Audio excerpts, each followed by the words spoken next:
നമസ്കാരം,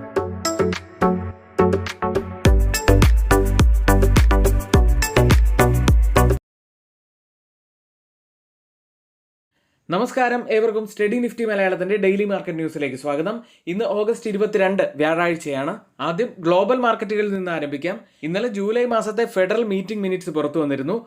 fed official സെപ്റ്റംബറിൽ ഒരു റേറ്റ് കട്ടിലേക്ക് പോകുന്നതിനെ ശക്തമായി അനുകൂലിച്ചതായി മിനിറ്റ്സ് കാണിക്കുന്നു. അതുകൊണ്ട് തന്നെ ഇന്നലെ US മാർക്കറ്റുകൾ ഉയർന്നാണ് ക്ലോസ് ചെയ്തത്. യൂറോപ്യൻ മാർക്കറ്റുകളും ഇന്നലെ പോസിറ്റീവിൽ തന്നെയാണ് ക്ലോസ് ചെയ്തത്. ഇന്ന് ഗിഫ്റ്റ് നിഫ്റ്റി സൂചിപ്പിക്കുന്നത് നിഫ്റ്റിയിൽ 80 മുതൽ 90 പോയിന്റ്സിന്റെ ഒരു ഗ്യാപ്പ് അപ്പ് ഓപ്പണിംഗിന് സാധ്യതയുണ്ട് എന്ന് തന്നെയാണ്. ഇന്ന് പ്രധാനപ്പെട്ട ഒരു വാർത്തയായി പറയാനുള്ളത് ഗവൺമെന്റ് PLI ഇൻവെസ്റ്റ്മെന്റുകൾ ഇരട്ടിയാക്കുന്നു. ഇതുവഴി കുറേയേറെ സെക്ടറുകൾക്ക് ഇത് ഗുണം ലഭിക്കാൻ സാധ്യതയുണ്ട്. ഏതൊക്കെ സെക്ടറുകളാണ് എന്ന് ഡീറ്റെയിൽ ആയിട്ട് നമ്മൾ മാർക്കറ്റ് ന്യൂസ് സെഗ്മെന്റിൽ പറയുന്നുണ്ട്.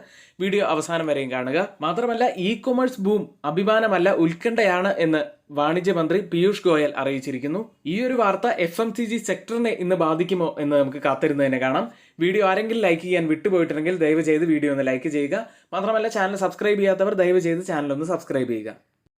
ഇന്ന് നമ്മൾ ശ്രദ്ധിക്കേണ്ട ഹൈലൈറ്റ് ആയ കുറച്ച് വാർത്തകളിലേക്കാണ്. ആദ്യം, ഗവൺമെന്റ് PLI ഇൻവെസ്റ്റ്മെന്റുകൾ ഇരട്ടിയാവുന്നു.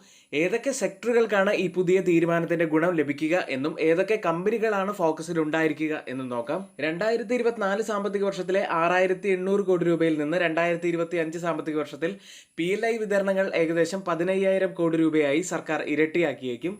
PLI സ്കീമുകൾക്ക് കീഴിലുള്ള നിക്ഷേപം 2024 മെയ് മാസത്തോടെ 1.3 ലക്ഷം കോടിയിലെത്തി. PLI സ്കീമുമായി ബന്ധപ്പെട്ട് മറ്റൊരു മുഖ്യമായ തീരുമാനം വന്നത് വാർഷിക അപേക്ഷകൾക്ക് പകരം ത്രൈമാസ അപേക്ഷകൾ അനുവദിച്ചുകൊണ്ട് ഫണ്ട് റിലീസിനുള്ള മാനദണ്ഡങ്ങൾ സർക്കാർ ഇളവ് വരുത്തുന്നു. ഇനി ഏതൊക്കെ സെക്ടറുകൾക്കാണ് ഇതിന്റെ പ്രയോജനം ലഭിക്കുക എന്ന് നോക്കാം. വലിയ തോതിലുള്ള ഇലക്ട്രോണിക്സ്, അതായത് പ്രധാനമായും മൊബൈൽ നിർമ്മാതാക്കൾ 2025 സാമ്പത്തിക വർഷത്തിലെ വിതരണത്തിന്റെ 41% ഇവർക്കാണ് ലഭിക്കുക.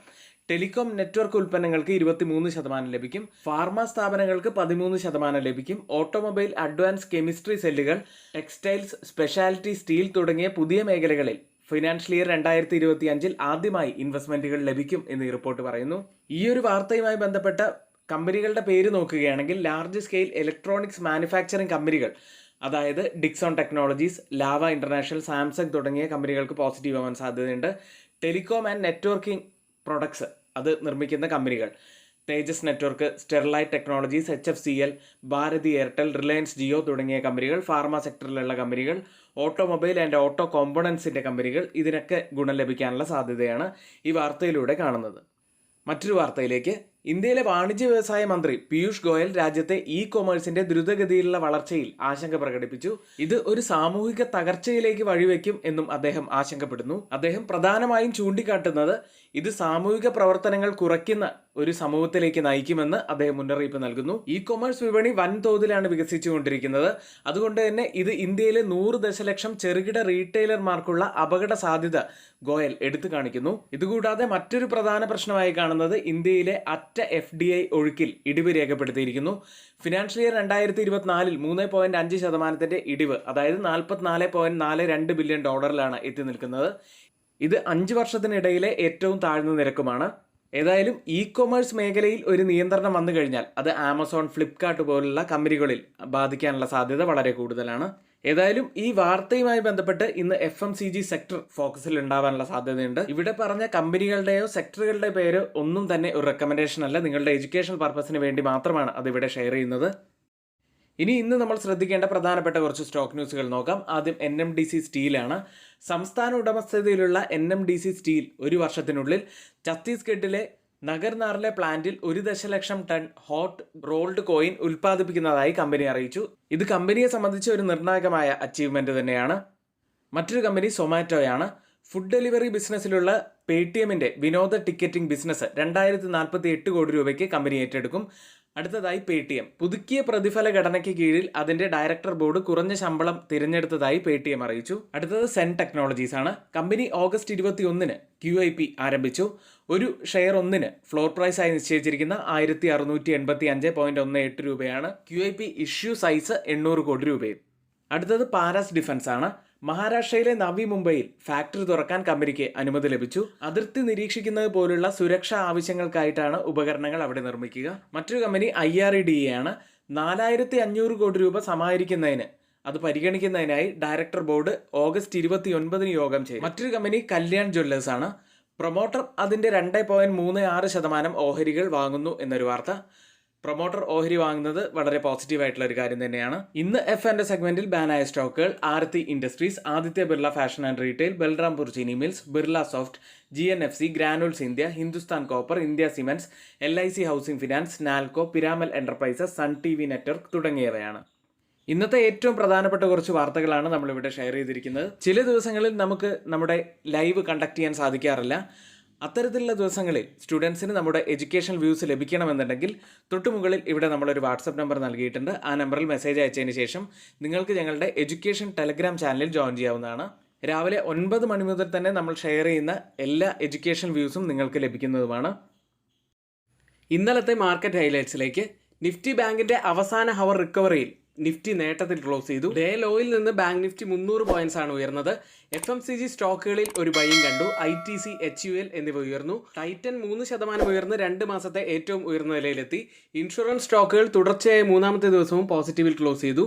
HDFC ലൈഫ്, SBI ലൈഫ് എന്നിവ 5 മുതൽ 6% വരെ ഉയർന്നു. കഴിഞ്ഞ കുറച്ച് ദിവസങ്ങളായി ഇടിവിലേക്ക് പോയ ഷിപ്പ് ബിൽഡിംഗ് കമ്പനികളിൽ ഒരു റിക്കവറി കണ്ടു. UBL 5% ഉയർന്നു. നൈക്ക 52 വീക്ക് ഹൈ രേഖപ്പെടുത്തി. നിഫ്റ്റിയിലേക്ക് 24,770 71 പോയിന്റ്സ് ഉയർന്നാണ് നിഫ്റ്റി ക്ലോസ് ചെയ്യുന്നത്. ഒരു പോസിറ്റീവ് നോട്ടിൽ ആരംഭിച്ച് പിന്നീട് ഒരു റേഞ്ച് ബൗണ്ടിൽ ആയിരുന്ന നിഫ്റ്റി അവസാന മണിക്കൂറിൽ ബാങ്ക് നിഫ്റ്റിയുടെ സഹായത്തോടെ 24,750 മുകളിലായി ക്ലോസ് ചെയ്തു. ചൊവ്വാഴ്ച Nifty August 5 bearish gap fill ചെയ്തിരുന്നു. ഇപ്പോൾ നീങ്ങിക്കൊണ്ടിരിക്കുന്നത് ഏറ്റവും പ്രധാനപ്പെട്ട ഒരു സോണിലേക്കാണ്. 24,850 മുതൽ 24,950 സോണിലാണ് ഒരു ബിയറിഷ് ഗ്യാപ്പ് സോണുള്ളത്. വലിയ സെല്ലിംഗ് പ്രഷർ ഉള്ള ഒരു ഏരിയ കൂടി ആവാനുള്ള സാധ്യതയുണ്ട്. അപ്പോൾ ഈ ഒരു ലെവലിന് മുകളിലായിട്ട് ക്ലോസ് ചെയ്യാൻ സാധിക്കുമോ, അത് അവിടെ നിന്നും ഒരു റിജക്ഷൻ സംഭവിക്കുമോ എന്ന് നമുക്ക് കാത്തിരുന്ന് തന്നെ കാണാം. ഏതായാലും അപ്സൈഡിൽ 24,850 പ്രധാനപ്പെട്ട ഒരു ലെവൽ തന്നെയാണ്. നിഫ്റ്റിയെ സംബന്ധിച്ച് ഇപ്പോൾ നോക്കുകയാണെങ്കിൽ ഒരുപാട് പോസിറ്റിവിറ്റികളുണ്ട്. കാരണം MACDയും RSIയും ഒരു പോസിറ്റീവ് ക്രോസ് ഓവറിലാണുള്ളത്. മാത്രമല്ല ഇപ്പോൾ പ്രധാനപ്പെട്ട എല്ലാ കീ മൂവിംഗ് ആവറേജുകൾ, അതായത് 5, 10, 20, 50, 100 തുടങ്ങിയ എല്ലാ ഡേ മൂവിംഗ് ആവറേജുകൾക്കും മുകളിലായിട്ടാണ് നിഫ്റ്റി ട്രേഡ് ചെയ്യുന്നത്. ഡൗൺ സൈഡിൽ നമ്മൾ ശ്രദ്ധിച്ചിരിക്കേണ്ട ഒരു ലെവൽ 24,650 മുതൽ 24,600 വരെയുള്ള സോണാണ്. അടുത്തതായി ഡെയിലി ക്യാൻഡിലാണ്. ചെറിയ അപ്പർ ലോവർ വിക്കോട് കൂടിയ ഒരു ബുള്ളിഷ് ക്യാൻഡിലാണ് ഡെയിലി ചാർട്ടിൽ ഫോം ആയിരിക്കുന്നത്. അടുത്തതായി മാക്സിമം ഓപ്പൺ ഇൻട്രസ്റ്റ് രേഖപ്പെടുത്തിയ നിഫ്റ്റിയുടെ കോൾ സൈഡിലെയും പുട്ട് സൈഡിലെയും സ്ട്രൈക്കുകൾ.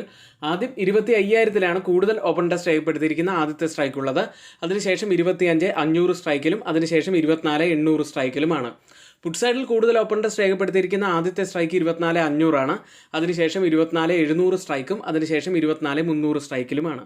ഈ ഓപ്പൺ ഇൻട്രസ്റ്റ് ഡാറ്റ പരിശോധിച്ചാൽ ഒരു സപ്പോർട്ട് ആവാൻ സാധ്യതയുള്ളത് 24,700ഉം റെസിസ്റ്റൻസ് ആവാൻ സാധ്യതയുള്ളത് 24,800ഉമാണ്. Change in open interest data പ്രകാരം കോൾ സൈഡിലും പുട്ട് സൈഡിലും വന്ന വ്യത്യാസങ്ങൾ പരിശോധിക്കാം. ആദ്യം ATM സ്ട്രൈക്കായ 24,750ൽ 189% വർധനവ് പുട്ട് സൈഡിൽ ലോങ് ബിൽഡപ്പാണ്. എന്നാൽ 12% മാത്രം വർധനവാണ് കോൾ സൈഡിൽ കാണുന്നത്. ഒരു ചെറിയ ഷോർട്ട് ബിൽഡപ്പാണത്. ഇനി 24,700 സ്ട്രൈക്കിൽ 96% വർധനവ് ഒരു ലോങ് ബിൽഡപ്പാണ് പുട്ട് സൈഡിൽ കാണുന്നത്. എന്നാൽ 13% ഇടിവാണ് കോൾ സൈഡിലുള്ളത്. ഒരു ഷോർട്ട് കവറിംഗ് ആണ് ആ സ്ട്രൈക്കിൽ നടക്കുന്നത്. അടുത്തത് 24,800 സ്ട്രൈക്കിൽ 194% വർധനവ് പുട്ട് സൈഡിൽ ലോങ് ബിൽഡപ്പ്. 69% വർധനവാണ് കോൾ സൈഡിൽ കാണുന്നത്. ഒരു ഷോർട്ട് ബിൽഡപ്പും കാണാം. ഈ 3 സ്ട്രൈക്കുകളും കമ്പയർ ചെയ്യുമ്പോൾ പുട്ട് സെല്ലേഴ്സ് തന്നെയാണ് നല്ല സ്ട്രോങ് ആയി നിൽക്കുന്നത് എന്ന് കാണാം. ബാങ്ക് നിഫ്റ്റിയിലേക്ക് 50,655 117 പോയിന്റ്സ് ഇടിഞ്ഞാണ് ഇന്നലെ നിഫ്റ്റി ബാങ്ക് ക്ലോസ് ചെയ്യുന്നത്. ഒരു സമയത്ത് 50,333 എന്ന ലോ ടച്ച് ചെയ്ത ബാങ്ക് നിഫ്റ്റി പിന്നീട് റിക്കവറി ചെയ്യുകയായിരുന്നു. നിഫ്റ്റി 20-യുടെ EMIക്ക് താഴെയായിട്ടാണ് ഇന്നലെ ക്ലോസ് ചെയ്തത്. മാത്രമല്ല ഇന്നലത്തെ ഡെയിലി ക്യാൻഡിൽ പരിശോധിക്കുകയാണെങ്കിൽ ഒരു ഡോജി ക്യാൻഡിലുമാണ്. ഏതായാലും ഇപ്പോൾ സ്ക്രീനിൽ കാണുന്ന ഈ ഒരു ബോക്സ് ബ്രേക്ക് ചെയ്യാൻ ബാങ്ക് നിഫ്റ്റിക്ക് സാധിച്ചിട്ടില്ല. അപ്പോൾ ബാങ്ക് നിഫ്റ്റിയെ സംബന്ധിച്ച് ഈ ഒരു ലെവൽ വളരെ ക്രൂഷ്യൽ ആയിട്ടുള്ള ഒരു ലെവൽ തന്നെയാണ്. മാക്സിമം ഓപ്പൺ ഇൻട്രസ്റ്റ് രേഖപ്പെടുത്തിയ ബാങ്ക് നിഫ്റ്റിയുടെ കോൾ സൈഡിലെയും പുട്ട് സൈഡിലെയും സ്ട്രൈക്കുകൾ. ആദ്യം 51,000 കോൾ സൈഡിൽ കൂടുതൽ ഓപ്പൺ ഇൻട്രസ്റ്റ് രേഖപ്പെടുത്തിയിരിക്കുന്ന ആദ്യത്തെ സ്ട്രൈക്ക് ഉള്ളത്. അതിനുശേഷം 52,000 സ്ട്രൈക്കും അതിനുശേഷം 52,500 സ്ട്രൈക്കിലുമാണ്. പുട്ട് സൈഡിൽ കൂടുതൽ ഓപ്പൺ ഇൻട്രസ്റ്റ് രേഖപ്പെടുത്തിയിരിക്കുന്ന ആദ്യത്തെ സ്ട്രൈക്ക് 50,500, അതിനുശേഷം 50,100, അതിനുശേഷം 50,000. ഓപ്പൺ ഇൻട്രസ്റ്റ് ഡാറ്റ പ്രകാരം ഒരു റെസിസ്റ്റൻസ് ആവാൻ സാധ്യതയുള്ളത് 51,000ഉം സപ്പോർട്ട് ആവാൻ സാധ്യതയുള്ളത് 50,500ഉമാണ്. തുടർച്ചയായ 5ാമത്തെ ദിവസവും ഇന്ത്യ വിക്സ് ഇടിയുന്ന ഒരു കാഴ്ചയാണ് ഇന്നലെ കണ്ടത്. 13.33ൽ 3.53% ഇന്നലെ ഇടിഞ്ഞത്. ഇന്ത്യ വിക്സ് കഴിഞ്ഞ 5 ദിവസമായിട്ട് ഇടിയുകയാണ്. എന്നാൽ കഴിഞ്ഞ 5 ദിവസമായിട്ട് നമ്മുടെ മാർക്കറ്റ് ഉയർന്നുകൊണ്ടും ഇരിക്കുന്നു. അപ്പോൾ ഇന്ത്യ വിക്സും നമ്മുടെ നിഫ്റ്റിയും തമ്മിൽ എന്താണ് ബന്ധം? അപ്പോൾ ധാരാളം ഇത്തരത്തിലുള്ള സംശയങ്ങൾ നിങ്ങൾക്കുണ്ടാവും. അത്തരക്കാർക്ക് വേണ്ടിയിട്ട് നമ്മുടെ സ്റ്റുഡൻസിന് നമ്മുടെ എഡ്യൂക്കേഷണൽ പ്രോഗ്രാമിൽ ജോയിൻ ചെയ്യാവുന്നതാണ്. തൊട്ടുമുകളിൽ ഇവിടെ നമ്മളൊരു ഫോൺ നമ്പർ നൽകിയിട്ടുണ്ട്. ആ നമ്പറിൽ മെസ്സേജ് അയച്ചതിന് ശേഷം നിങ്ങൾക്ക് ഞങ്ങളുടെ എഡ്യൂക്കേഷണൽ പ്രോഗ്രാമിൽ ജോയിൻ ചെയ്യാവുന്നതാണ്. ഗ്ലോബൽ മാർക്കറ്റ് സെഗ്മെന്റിൽ FIDA ആക്ടിവിറ്റിയാണ്. FI സെല്ലിംഗ് ഇന്നലെ ഒന്ന് കുറച്ചിട്ടുണ്ട്. 799 കോടി രൂപയ്ക്കാണ് ഇന്നലെ സെല്ല് ചെയ്ത്. DIs ആവട്ടെ 3097 കോടി രൂപയ്ക്ക് ബൈ ചെയ്തു. ബുധനാഴ്ച പുറത്തു വന്ന പേറോൾ ഡാറ്റയ്ക്കും ഫെഡറൽ റിസർവ് മീറ്റിംഗ് മിനിറ്റ്സിനും ശേഷം ഇന്നലെ റേഞ്ച് ബൗണ്ടിലായിരുന്ന US മാർക്കറ്റുകൾ പോസിറ്റീവിലാണ് ക്ലോസ് ചെയ്തത്. ഡൗ ജോൺസ് 0.14% നേട്ടത്തിലും S&P 500 0.42% നേട്ടത്തിലും നാസ്ഡാക്ക് 0.57% നേട്ടത്തിലുമാണ് ഇന്നലെ ക്ലോസ് ചെയ്യുന്നത്. ഇന്നലെ നാസ്ഡാക്ക് ആണ് കൂടുതൽ നേട്ടമുണ്ടാക്കിയത്. ഈ നേട്ടത്തിൽ പിന്തുണ നൽകിയത് ചിപ്പ് സ്റ്റോക്കുകളായിരുന്നു. ഇന്നലെയാണ് ജൂലൈ മാസത്തെ ഫെഡറൽ മീറ്റിംഗ് മിനിറ്റ്സ് പുറത്തു വന്നത്. ആ മീറ്റിംഗിൽ ഇൻട്രസ്റ്റ് റേറ്റിൽ മാറ്റം വരുത്തിയിരുന്നില്ല. എന്നാൽ മീറ്റിംഗിന് ശേഷമാണ് തൊഴിൽ റിപ്പോർട്ട് പുറത്തു വന്നത്. അതിനുശേഷം ഇൻഫ്ലേഷൻ കാര്യമായി തന്നെ കൂൾ ഓഫ് ആകുന്നു എന്നുള്ള കാഴ്ചകൾ കണ്ടു. എക്കണോമി ഒരു മാന്ദ്യത്തിലേക്ക് പോകുന്നു എന്ന സൂചനകളും നൽകി. ഏതായാലും ഇപ്പോൾ US മാർക്കറ്റിൽ റിസഷന്റെ ഒരു ഫിയർ ഒന്നുമില്ല. മാത്രമല്ല ആ മീറ്റിംഗ് മിനിറ്റ്സിലെ പ്രധാനപ്പെട്ട കാര്യം എന്ന് പറയുന്നത് ഫെഡ് ഒഫീഷ്യൽ സെപ്റ്റംബറിൽ റേറ്റ് കട്ടിലേക്ക് പോകുന്നതിനെ ശക്തമായി അനുകൂലിച്ചു എന്നതാണ്. അത് ഏറ്റവും പ്രധാനപ്പെട്ട കാര്യം തന്നെയാണ്. ഇത് തന്നെയാണ് ഇന്നലെ US മാർക്കറ്റുകൾ പോസിറ്റീവിൽ ക്ലോസ് ചെയ്യാൻ സഹായിച്ചതും. ഇതുകൂടാതെ ഇന്നലെ മറ്റൊരു ഡാറ്റ പുറത്തു വന്നത് ലേബർ ഡിപ്പാർട്ട്മെന്റിന്റെ പേറോൾ ഡാറ്റയായിരുന്നു. 2024 മാർച്ച് വരെയുള്ള 12 മാസത്തേക്ക് അതിന്റെ ജോബ് നമ്പേഴ്സ് റിവൈസ് ചെയ്തു. പുറത്തു വന്ന ഡാറ്റ 2008 സാമ്പത്തിക പ്രതിസന്ധിക്ക് ശേഷമുള്ള ഏറ്റവും വലിയ ഇടിവാണ്. അതായത് തൊഴിൽ വിപണി ദുർബലമാകുന്നു എന്ന സൂചനകൾ തന്നെയാണ് ഇത് നൽകുന്നത്. ഇനി ഇന്നും നാളെയുമായി നടക്കുന്ന പ്രധാനപ്പെട്ട ഇവന്റ്സുകൾ നോക്കുകയാണെങ്കിൽ ജാക്സൺ ഹോൾ എക്കണോമിക് സിംപോസിയം ഇന്ന് ആരംഭിക്കും. നാളെയാണ് ഫെഡ് ചെയർ ജെറോം പവലിന്റെ സ്പീച്ച് ഉള്ളത്. കൂടാതെ ജോബ്ലെസ് ക്ലെയിംസ് ഇന്ന് പുറത്തു വരും. അപ്പോൾ ഈ ഇവന്റ്സ് വളരെ പ്രധാനപ്പെട്ടത് തന്നെയാണ്. എല്ലാവരും അത് വാച്ച് ചെയ്യേണ്ടതുമാണ്. മറ്റൊരു കാര്യം കൂടി പറഞ്ഞുകൊണ്ട് നമുക്ക് US ലിസ്റ്റ് ചെയ്ത ഇന്ത്യൻ കമ്പനികളുടെ പ്രകടനത്തിലേക്ക് പോകാം. ഇന്നലെ നേട്ടമുണ്ടാക്കിയ സെക്ടർ കൺസ്യൂമർ ഡിസ്ക്രിഷണറി ആയിരുന്നു. ഇന്നലെ US ADRൽ ഇൻഫോസിസ് 1.17% ഉയർന്നു. വിപ്രോ 1.46% ഉയർന്നു. ബാങ്കിംഗ് സൈഡിൽ ICICI ബാങ്ക് 0.68% ഉയർന്നപ്പോൾ HDFC ബാങ്ക് 0.60% ഇന്നലെ ഉയർന്നത്. ഡോക്ടർ റെഡ്ഡി 1% മുകളിൽ ഉയർന്നപ്പോൾ റിലയൻസ് ഇൻഡസ്ട്രീസ് 0.9% ഇടിയുകയാണ് ഇന്നലെ ഉണ്ടായത്. ഇപ്പോൾ ട്രേഡിംഗ് നടക്കുന്ന US മാർക്കറ്റിന്റെ ഫ്യൂച്ചേഴ്സ് ഡൗ ജോൺസ് 0.03% നേട്ടത്തിലാണ്. S&P 500 ഒരു മ്യൂട്ടഡ് അവസ്ഥയിലും ഇപ്പോൾ ട്രേഡ് ചെയ്യുന്നു. യൂറോപ്യൻ മാർക്കറ്റുകൾ ബുധനാഴ്ച നേട്ടത്തിലാണ് ക്ലോസ് ചെയ്യുന്നത്. UK മാർക്കറ്റ് FTSE 0.12% നേട്ടത്തിലും ജർമ്മൻ മാർക്കറ്റ് ഡാക്സ് 0.50% നേട്ടത്തിലും ഫ്രാൻസ് മാർക്കറ്റ് CAC 0.52% നേട്ടത്തിലുമാണ് ക്ലോസ് ചെയ്തത്. യൂറോപ്യൻ സ്റ്റോക്ക് 600 0.32% നേട്ടത്തിലും. സെക്ടറുകളിൽ ഓട്ടോ സ്റ്റോക്കുകൾ 1.45% ഉയർന്നു. മൈനിങ് സ്റ്റോക്കുകൾ 1.02% ഉയർന്നത്. ടെലികോം സ്റ്റോക്കുകൾ 0.24% ഇടിഞ്ഞു. ഇപ്പോൾ ട്രേഡിംഗ് നടക്കുന്ന യൂറോപ്യൻ മാർക്കറ്റിന്റെ ഫ്യൂച്ചേഴ്സ് ഡാക്സ് 0.05% നേട്ടത്തിൽ, CAC 0.04% നേട്ടത്തിൽ, FTSE 0.03% ഇടിവിലും ട്രേഡ് ചെയ്യുന്നു. ഏഷ്യൻ മാർക്കറ്റിലേക്ക് ഓസ്ട്രേലിയ, ജപ്പാൻ, ഇന്ത്യ എന്നിവിടങ്ങളിൽ നിന്നുമുള്ള ഫ്ലാഷ് ബിസിനസ് ആക്ടിവിറ്റി ഡാറ്റയാണ് ഇന്ന് നിക്ഷേപകർ വിലയിരുത്തുക. ഇപ്പോൾ ട്രേഡിംഗ് ആരംഭിച്ച ഏഷ്യൻ മാർക്കറ്റുകളെല്ലാം പോസിറ്റീവിൽ തന്നെയാണ്. ഗിഫ്റ്റ് നിഫ്റ്റി ഇപ്പോൾ ഉള്ളത് 24,884.50 എന്ന നിലയിലാണ്. 69 പോയിന്റ്സ് അപ്സൈഡിലാണ് ഇപ്പോൾ ട്രേഡ് ചെയ്യുന്നത്. അതായത് ഇപ്പോഴത്തെ ഈ ഒരു നില വെച്ച് നിഫ്റ്റിയിൽ നമുക്ക് 80 മുതൽ 90 പോയിന്റ്സിന്റെ ഒരു ഗ്യാപ്പ് അപ്പ് ഓപ്പണിങ്ങിനാണ് സാധ്യതയുള്ളത്. മറ്റ് ഏഷ്യൻ മാർക്കറ്റുകളിലേക്ക് നോക്കുകയാണെങ്കിൽ സിംഗപ്പൂർ മാർക്കറ്റ് ഒഴിച്ച് ബാക്കി എല്ലാ മാർക്കറ്റുകളും പോസിറ്റീവിൽ തന്നെയാണ് ട്രേഡ് ചെയ്യുന്നത്. ഓയിൽ പ്രൈസുകളിൽ ബുധനാഴ്ച ഒരു ഷാർപ്പ് സെൽ ഓഫ് തന്നെയാണ് കാണാൻ കഴിഞ്ഞത്. ഇന്നലെ ബ്രന്റും WTIയും 1% മുകളിലാണ് ഇടിഞ്ഞത്. ബ്രന്റ് ഫ്യൂച്ചേഴ്സ് ഇപ്പോൾ ട്രേഡ് ചെയ്യുന്നത് $76 പെർ ബാരൽ എന്ന നിലയിലാണ്. 0.13% ഇടിവിൽ. WTI ഉള്ളത് $71.81 പെർ ബാരൽ എന്ന നിലയിൽ 0.17% ഇടിവിൽ ട്രേഡ്. ഇന്നത്തെ ഏറ്റവും പ്രധാനപ്പെട്ട കുറച്ച് വാർത്തകൾ ഏറ്റവും ഓതറൈസ്ഡ് ആയിട്ടുള്ള സൈറ്റുകളായ money control, mint, Reuters, CNBC, financial express തുടങ്ങിയ മാധ്യമങ്ങളിൽ നിന്ന് എടുത്തിട്ടുള്ളതാണ്.